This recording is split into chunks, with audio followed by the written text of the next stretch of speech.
당신이 오늘 죽는다면 가장 후회할 일이 뭡니까? 우리는 이 질문을 임종을 앞둔 500명의 시니어에게 던졌습니다. 그들의 대답은 놀라웠습니다. 돈을 더 못 벌었다는 사람은 단 한 명도 없었습니다. 그들이 후회한 것은 단 3가지였습니다. 그리고 그 3가지는 당신도 지금 이 순간 놓치고 있는 것들입니다. 저는 지난 3년간 호스피스 병동과 요양원을 찾아다니며 인생의 마지막을 준비하는 시니어들을 인터뷰했습니다. 처음에는 그저 그들의 이야기를 듣고 싶었습니다. 하지만 인터뷰를 거듭할수록 놀라운 패턴을 발견했습니다. 나이, 성별, 직업, 학력에 상관없이 그들이 후회하는 것은 정확히 3가지 카테고리로 나뉘었습니다. 그리고 더 놀라운 사실은 이 3가지 후회는 모두 예방 가능한 것들이었다는 점입니다. 오늘 이 영상을 끝까지 보시면 당신은 20년, 30년, 40년 후 침대에 누워서 그때 이렇게 할 걸 하고 후회하지 않을 수 있는 구체적인 방법을 알게 될 것입니다. 다른 사람의 시선을 너무 의식하며 살았다. 82세 최영자 할머니는 침대에 누워 이렇게 말했습니다. 내가 정말 하고 싶었던 건 춤이었어요. 발레요. 젊었을 때 발레를 배우고 싶었는데 주변에서 뭐라고 할까봐 못했어요. 나이 먹고 무슨 발레냐, 돈도 안 되는 걸 왜 하냐, 그런 소리 들을까봐요. 할머니는 잠시 창밖을 바라보다 이렇게 덧붙였습니다. 지금 생각하면 참 웃겨요. 그때 그 사람들이 누군지도 기억이 안 나요. 이름도 얼굴도. 그런데 그 사람들 눈치 보느라 내 인생 60년을 허비했어요. 이것은 단순히 한 사람의 이야기가 아닙니다. 우리가 만난 시니어 중 78%가 다른 사람의 시선 때문에 하고 싶은 것을 하지 못했다고 답했습니다. 심리학자들은 이를 사회적 승인 욕구라고 부릅니다. 우리는 본능적으로 집단에 소속되고 인정받고 배척당하지 않기를 원합니다. 하지만 문제는 우리가 눈치 보는 그 사람들이 실제로는 우리에게 전혀 관심이 없다는 것입니다. 75세 김철수 할아버지의 이야기입니다. 나는 40년 동안 회사 다니면서 단 한 번도 하고 싶은 말을 못했어요.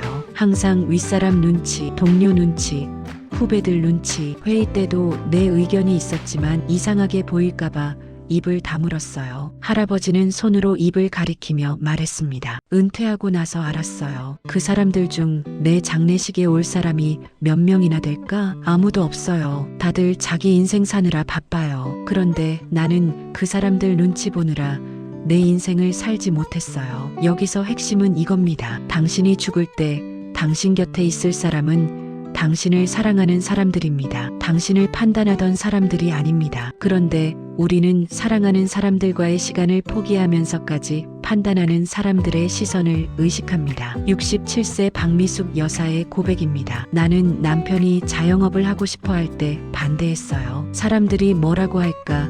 친척들이 실패했다고 비웃을까? 그게 두려워서요. 결국 남편은 정년까지 회사에 다녔고 은퇴 후 2년 만에 암으로 세상을 떠났어요. 여사는 눈물을 흘리며 말했습니다. 남편이 마지막에 한 말이 뭔지 아세요? 여보, 나는 하고 싶은 일 한번 못 해보고 죽네. 그 말이 지금도 귓가에 맴돌아요. 내가 남편의 꿈을 죽인 거예요. 다른 사람들 눈치 때문에. 현실로 돌아오기 당신도 지금 같은 실수를 하고 있습니다. 여러분, 솔직히 물어보겠습니다. 지금 하고 싶은데 못하고 있는 게 있습니까? 전직하고 싶은데 사람들이 뭐라고 할까 두려워서 못하고 있습니까? 새로운 취미를 시작하고 싶은데 나이에 어울리지 않는다는 소리 들을까봐 망설이고 있습니까? 연애를 시작하고 싶은데 주변에서 이상하게 볼까봐 포기하고 있습니까? 그렇다면 당신은 지금 최영자 할머니, 김철수 할아버지, 박미숙 여사와 똑같은 길을 걷고 있는 겁니다. 통계를 보겠습니다. 한 연구에 따르면 사람들이 임종 직전에 가장 후회하는 것 1위가 다른 사람이 원하는 삶이 아니라 내가 원하는 삶을 살 거리였습니다. 그리고 그들은 모두 이렇게 말합니다. 그때 그 사람들이 누군지도 기억나지 않는다. 여러분, 10년 후에 여러분을 판단했던 사람들의 이름을 기억할 수 있을까요? 아마 대부분은 기억하지 못할 겁니다. 그런데 지금 그 사람들의 시선 때문에 당신의 인생을 포기하고 있는 건 아닙니까? 심리학자 수지 웰치가 제안한 방법입니다. 어떤 결정을 내려야 할 때 스스로에게 3가지 질문을 던지세요. 10분 후 나는 어떻게 느낄까? 10개월 후 나는 어떻게 느낄까? 10년 후 나는 어떻게 느낄까? 예를 들어볼까요? 당신이 회사를 그만두고 하고 싶었던 카페를 창업하려고 합니다. 하지만 주변에서 반대합니다. 10분 후 사람들이 날 이상하게 볼 거야. 불안해. 10개월 후 내 선택이 맞았는지 아직 모르겠지만 적어도 시도는 해봤어. 10년 후 그때 안 했으면 평생 후회했을 거야. 성공하든 실패하든 시도한 것 자체가 자랑스러워. 반대로 주변 눈치를 보며 회사를 계속 다니기로 결정한다면 10분 후 안전하네. 다행이야. 10개월 후 아직도 하고 싶은데 그래도 안정적이니까 괜찮아. 10년 후 그때 했어야 했는데 이제는 나이도 들고 기회도 없어. 평생 후회로 남겠지. 이 규칙의 핵심은 장기적 관점입니다. 10분 후 10개월 후의 불안과 두려움은 일시적입니다. 하지만 10년 후의 후회는 평생 갑니다. 그리고 대부분의 시니어들은 이렇게 말합니다. 실패한 것보다 시도하지 않은 것을 더 후회한다. 후회 이 사랑하는 사람에게 충분히 사랑한다고 말하지 못했다. 79세 정수연 할아버지는 아내의 사진을 쓰다듬으며 이렇게 말했습니다. 50년을 같이 살았는데 사랑해라는 말을 단 한 번도 못했어요. 어색해서요. 우리 세대는 그런 말 안 했거든요. 그런데 아내가 돌아가시기 일주일 전 갑자기 손을 잡고 물어봤어요. 여보, 나 사랑해요? 나는 그냥 고개만 끄덕였어요. 입이 안 떨어지더라고요. 할아버지의 목소리가 떨렸습니다. 그게 마지막이었어요. 그 다음 날부터 아내는 혼수 상태에 빠졌고 일주일 후 세상을 떠났어요. 나는 평생 사랑해라는 말 한마디를 못하고 아내를 보냈어요. 이것은 비단 부부 사이만의 문제가 아닙니다. 71세 이연주 여사는 자녀들에 대해 이렇게 말했습니다. 애들한테 엄마가 너를 정말 자랑스럽게 생각한다는 말을 한 번도 못했어요.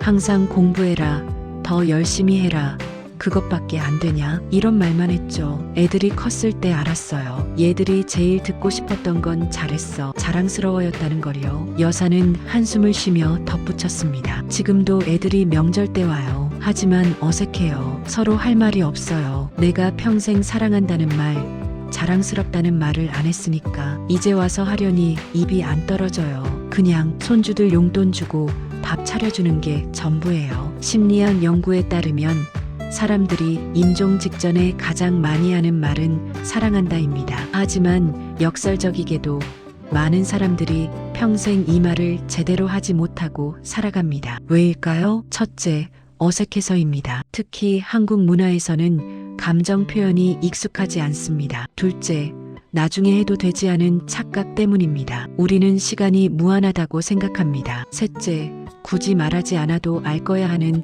오만 때문입니다. 하지만 시니어들은 한결같이 이렇게 말합니다. 말하지 않으면 모릅니다. 그리고 시간은 생각보다 빨리 지나갑니다. 또 다른 사연, 친구에게 하지 못한 말. 68세 한영수 할아버지의 이야기입니다. 내 평생 친구가 있었어요. 초등학교 때부터 70년을 같이 산 친구였죠. 그 친구가 암 진단을 받았을 때 나는 뭐라고 위로해야 할지 몰라서 그냥 힘내라고만 했어요. 할아버지는 주먹을 쥐었다 폈다 하며 말을 이었습니다. 사실 하고 싶은 말이 많았어요. 너는 내 인생에서 가장 소중한 사람이었어. 내가 없었으면 내가 여기까지 못 왔어. 고마워. 이런 말들이요. 그런데 남자끼리 그런 말하기가 쪽팔리잖아요. 할아버지는 눈물을 훔쳤습니다. 친구가 죽기 전날 병실에 갔어요. 친구는 너무 아파서 말도 제대로 못했어요. 나는 손만 잡고 앉아 있었죠. 그러다 친구가 가까스로 한마디 했어요. 영수야, 너는 내 인생에서 가장 좋은 선물이었어. 나는 그 말을 듣고 펑펑 울었어요. 그리고 그게 마지막이었어요. 할아버지는 고개를 떨구며 말했습니다. 나는 왜 그 말을 먼저 못했을까요? 왜 친구가 살아있을 때 고마웠다고 사랑한다고 말하지 못했을까요? 쪽팔려서요? 그게 뭐가 중요해요? 친구는 죽을 때까지 내가 고마워하는지 몰랐을 거예요. 지금 당장 전화하세요. 심리학자들이 권장하는 방법입니다. 24시간 규칙. 감정이 올라올 때 24시간 안에 표현하세요. 고맙다, 사랑한다. 자랑스럽다, 미안하다. 이런 말들을 생각할 때 그 순간 바로 전화하거나 문자를 보내세요. 나중에 만나면 말하지 하지 마세요. 그 나중은 영원히 오지 않을 수 있습니다. 그리고 구체적으로 말하세요. 사랑해보다 내가 그때 이렇게 해줘서 정말 고마웠어. 그게 내 인생을 바꿨어가 더 강력합니다. 자랑스러워보다 내가 어려움 속에서도 포기하지 않는 모습을 보면서 내가 배웠어가 더 진심으로 다가갑니다. 한 실험이 있습니다. 연구자들이 사람들에게 감사 편지를 쓰게 했습니다. 그리고 그것을 직접 상대방에게 읽어주게 했습니다. 결과는 편지를 쓴 사람과 받은 사람 모두 행복 지수가 극적으로 상승했습니다. 그리고 그 효과는 몇 달 동안 지속되었습니다. 여러분, 지금 생각나는 사람이 있습니까? 부모님, 배우자, 자녀, 친구, 은사님? 이 영상을 끝까지 보고 나서 제일 먼저 그 사람에게 전화하세요. 그리고 말하세요. 당신이 내 인생에 얼마나 소중한지 말하고 싶어서요. 후에 삶 더 많이 경험하고 모험하지 못했다. 76세 서명희 여사는 세계 지도를 벽에 붙여놓고 매일 바라본답니다. 내가 가보고 싶었던 곳들이에요. 파리, 로마, 뉴욕, 아프리카. 젊었을 때는 돈이 없어서, 중년에는 시간이 없어서, 이제는 몸이 안 좋아서 못 가요. 평생 나중에를 외치다가 결국 아무데도 못 갔어요. 여사는 지도를 쓰다듬으며 말했습니다. 여행뿐만이 아니에요. 배우고 싶었던 것, 해보고 싶었던 것들이 너무 많았어요. 악기도 배우고 싶었고, 그림도 그리고 싶었고, 외국어도 배우고 싶었어요. 하지만 항상 지금은 때가 아니야, 나중에 해도 되라고 생각했죠. 여사는 한숨을 쉬었습니다. 지금 깨달았어요. 나중은 없다는 걸. 인생에는 지금 아니면 영원히 없다. 둘 중 하나만 있어요. 70세 조성민 할아버지의 이야기도 비슷합니다. 나는 평생 안정을 추구했어요. 공무원 시험 붙고 정년까지 다니고 은퇴금 받고 안전하게 살았죠. 하지만 은퇴하고 나서 깨달았어요. 나는 한 번도 살아있는 느낌을 받아본 적이 없다는 걸요. 할아버지는 창밖을 바라보며 말을 이었습니다. 젊었을 때 배낭여행 한번 가보고 싶었어요. 친구들이 대학 때 유럽으로 배낭여행 간다고 했을 때 나는 돈 낭비라고 생각하고 안 갔어요. 그 친구들은 지금도 그때 이야기를 해요. 50년이 지났는데도요. 나는 50년 동안 사무실 책상에 앉아 있었던 기억밖에 없어요. 연구에 따르면 사람들이 후회하는 것은 크게 두 가지입니다. 1. 했던 것에 대한 후회, 단기적 후회. 2. 하지 않았던 것에 대한 후회, 장기적 후회. 재미있는 건 단기적으로는 했던 것을 후회하지만 장기적으로는 하지 않았던 것을 더 후회한다는 겁니다. 예를 들어 회사를 그만두고 사업을 시작했다가 실패했다면 처음 1년은 왜 그랬을까 후회합니다. 하지만 10년 후에는 그래도 시도라도 해봐서 다행이야 라고 생각합니다. 반대로 안전하게 회사에 남기로 결정했다면 처음에는 안도합니다. 하지만 10년 후, 20년 후, 30년 후에는 그때 해볼 걸 하고 평생 후회합니다. 더 깊은 차원의 후회, 자신에게 정직하지 못했다. 74세 김영란 여사의 고백입니다. 나는 평생 좋은 엄마, 좋은 아내, 좋은 며느리가 되려고 노력했어요. 내 감정은 숨기고 내 의견은 말하지 않고 항상 다른 사람들을 우선시했죠. 여사는 손을 꼭 쥐며 말했습니다. 그런데 지금 생각해보면 나는 한 번도 나 자신에게 물어본 적이 없어요. 넌 정말 뭘 원해?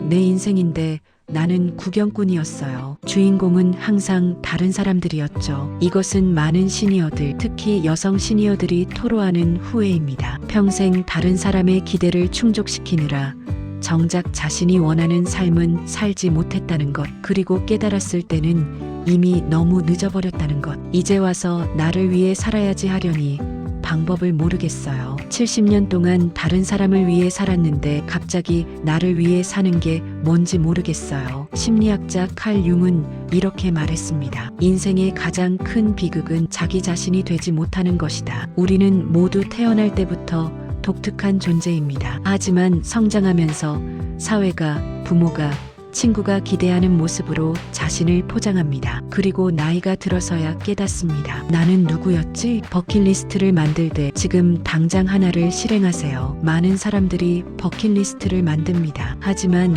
대부분은 그냥 리스트로 끝납니다. 여기 더 효과적인 방법이 있습니다. 역산 버킷리스트 리버스 버킷리스트 1. 100개 하고 싶은 것을 적으세요. 여행, 배움, 경험관계 등. 2.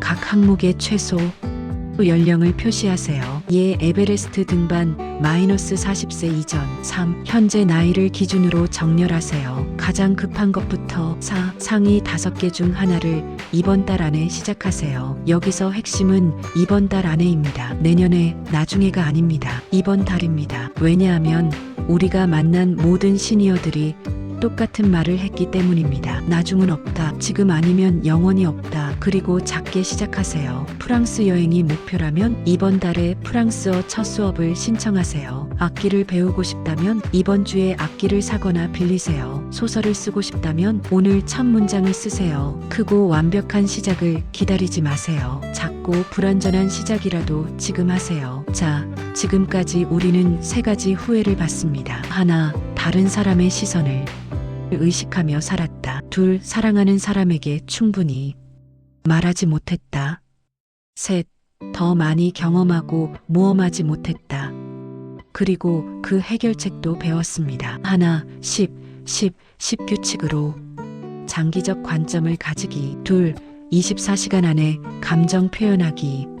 3. 역산 버킷리스트로 이번 달에 하나 시작하기. 하지만 아직 한 가지 문제가 남았습니다. 알기는 아는데 실행이 어려워요. 맞습니다. 아는 것과 실행하는 것은 다릅니다. 그래서 우리는 500명의 시니어에게 물었습니다. 만약 20대, 30대, 40대로 돌아갈 수 있다면 가장 먼저 무엇을 하시겠습니까? 그들의 답은 놀라울 정도로 일치했습니다. 88세 최고령 인터뷰 대상자였던 이정희 할머니는 마지막 질문에 이렇게 답했습니다.